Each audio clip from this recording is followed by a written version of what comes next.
우리 사도신경으로 신앙 고백 드리겠습니다. 전능하사 천지를 만드신 하나님 아버지를 내가 믿사오며 그의 아들 우리 주 예수 그리스도를 믿사오니 이는 성령으로 잉태하사 동정녀 마리아에게 나시고 본디오 빌라도에게 고난을 받으사 십자가에 못 박혀 죽으시고 장사한 지 사흘 만에 죽은 자 가운데서 다시 살아나시며 하늘에 오르사 전능하신 하나님 우편에 앉아 계시다가 저리로서 산자와 죽은 자를 심판하러 오시리라. 성령을 믿사오며 거룩한 공예와 성도가 서로 교통하는 것과 죄를 사하여 주시는 것과 몸이 다시 사는 것과 영원히 사는 것을 믿사옵나이다. 아멘. 찬송가 151장 찬송.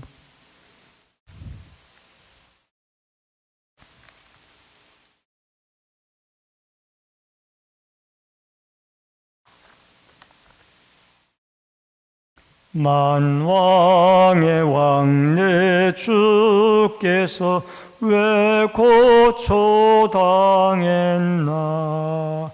이 벌레 같은 날 위해 그 보혈 흘렸네. 십자가 내가 처음 볼 때에 나의 맘에 큰 고통 사라져. 오늘 믿고서 내 눈 밝았네. 참 내 기쁨 영원하도다. 주 십자가 못 박힘은 속죄함 아닌가. 그 긍휼함과 그 은혜 말할 수 없도다. 십자가 내가 처음 볼 때에 나의 맘에 큰 고통 사라져. 오늘 믿고서 내 눈 밝았네. 참 내 기쁨 영원하도다. 늘 울어도 그 큰 은혜 다 갚을 수 없네. 나 주님께 몸 바쳐서 주의 일 힘쓰리. 십자가 내가 처음 볼 때에 나의 맘에 큰 고통 사라져. 오늘 믿고서 내 눈 밝았네. 참 내 기쁨 영원하도다. 하나님의 말씀은 신명기서 17장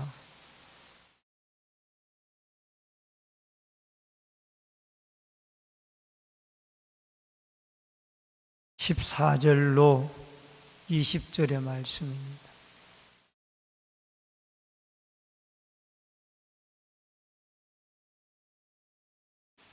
내가 내 하나님 여호와께서 내게 주시는 땅에 이르러 그 땅을 차지하고 거주할 때에 만일 우리도 우리 주 위의 모든 민족들 같이 우리의 왕을 세워야겠다는 생각이 나거든.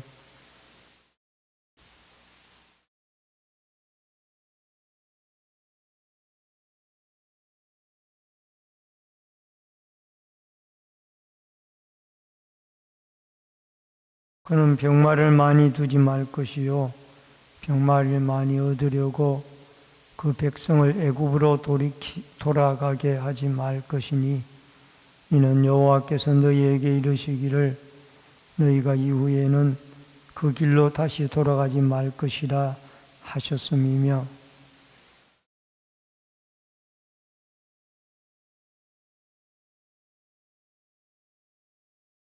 그가 왕위에 오르거든 이 율법서의 등사본을 레위 사람 제사장 앞에서 책에 기록하여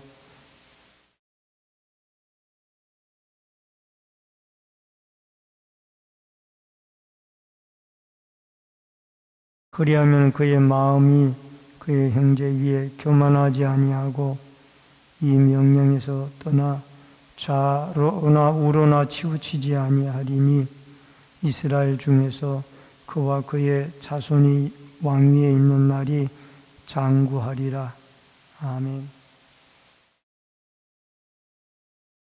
오늘은 신명기 17장 14절로 20절의 말씀을 통해서 왕을 세우는 지침에 대해서 생각해 보면서 말씀으로 은혜를 나눕니다.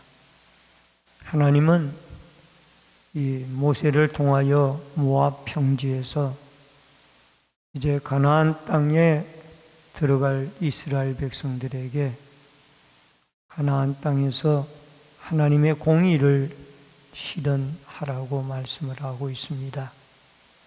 그 하나님의 공의를 실현하는 일 가운데 사법적으로 하나님의 공의를 세우도록 했고 또 정치제도를 통해서 하나님의 공의를 세우기를 원했습니다.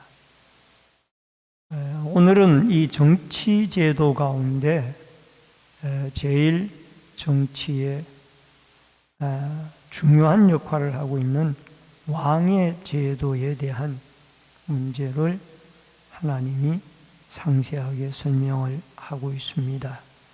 먼저 왕의 자격이 나옵니다. 14절로 15절의 말씀에 보면은 이 왕의 자격에 대해서 말씀을 하고 있는데, 여러분, 이 신정국가가 바로 이스라엘이 신정국가의 나라였습니다. 그 신정국가는 하나님이 왕인 나라가 신정국가입니다. 모든 백성이 하나님의 백성이고요. 원래 왕이 세워지기 전까지 이스라엘 백성들은 신정국가로 그렇게 하나님이 왕이 되어진 그런 나라였습니다. 그리고 왕정국가가 있는데 인간이 왕이 나라를 다스리는 나라가 왕정국가입니다. 자기 마음대로 자기 뜻대로 나라를 다스리는 나라이고 또 모든 남자는 남자나 여자는 다 왕의 것이었고 모든 여자는 왕의 것이었고 모든 남자는 왕의 일꾼이었던 것이 이게 왕정국가 시대의 상황이었습니다.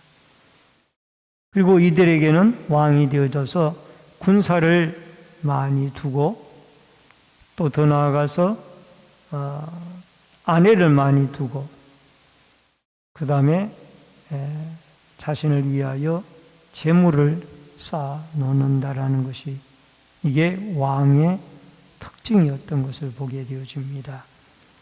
여러분 14절 말씀에 보면은 우리 주위의 모든 민족들 같이 우리 위에 왕을 세워야겠다는 생각이 나거든. 14절 하반절에 이것은 모세의 예언이 400년 후에 사무엘 선지자 때에 그대로 이루어집니다. 여러분 사무엘 선지자 때에 사무엘이 선지자로 있을 때에 왕을 요구하게 되어지죠. 엘리 제사장이 죽고 나서 그 뒤에 그 아들들은 악을 행하고 그러니까 우리도 이방 나라들처럼 왕을 세워달라고 사무엘 상세에 보면은 백성들이 이 사무엘에게 요구를 합니다.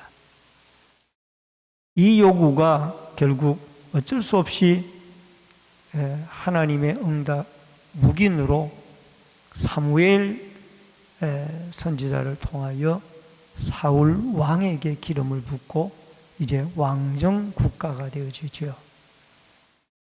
그리고 그 왕정 국가가 되어진 때로부터 사울 임금이 통치하는 40년간은 불행했습니다.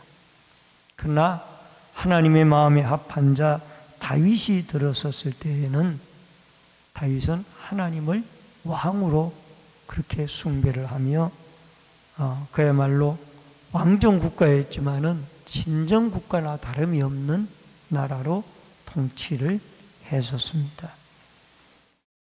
하나님은 미래를 아시고 이미 모세를 통하여 왕의 제도를 미리 말씀하게 되어졌던 것을 보게 됩니다. 15절에 보면은 택하신 자를 레위의 왕으로 세울 것이며 여호와께서 택하신 자, 스스로 왕이 되겠다는 자를 왕으로 택한 자가 아니라 하나님이 택한 자를 왕으로 세울 것이며 그 다음에 내 형제 중에서 한 사람을 왕으로 세울 것이라.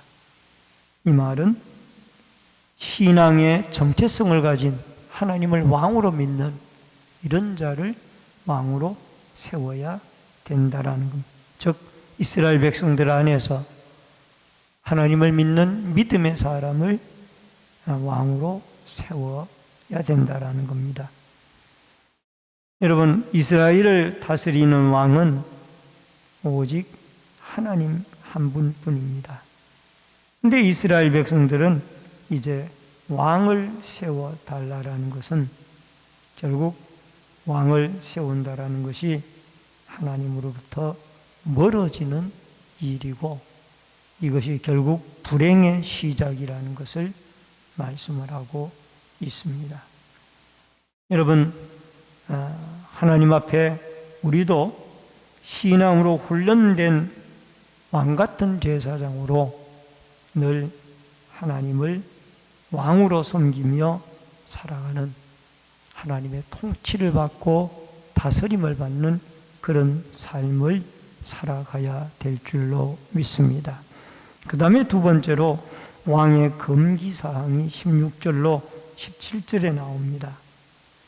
16절에 보면은 왕이 되어지면은 병마를 많이 두지 말 것이고 그 다음에 또 말을 얻으려고 애굽으로 돌아가지 말라. 결국은 세 가지가 중요한데 16절에 병마를 많이 두지 말고 17절에 아내를 많이 두지 말고 그 다음에 17절 하반절에 자기를 위하여 은금을 많이 쌓지 말 것이라. 여러분, 열왕기상 10장 26절에도 솔로몬 시대 때에 이 말씀을 어기고 결국 병거가 14,000대, 마병이 12,000명이 되어졌었는데 이렇게 병거를 많이 둔다라는 것은 하나님을 의지하기보다는 군사력을 더 의지하기 때문에 하나님으로부터 멀어지게 될 것을 염려한 것입니다.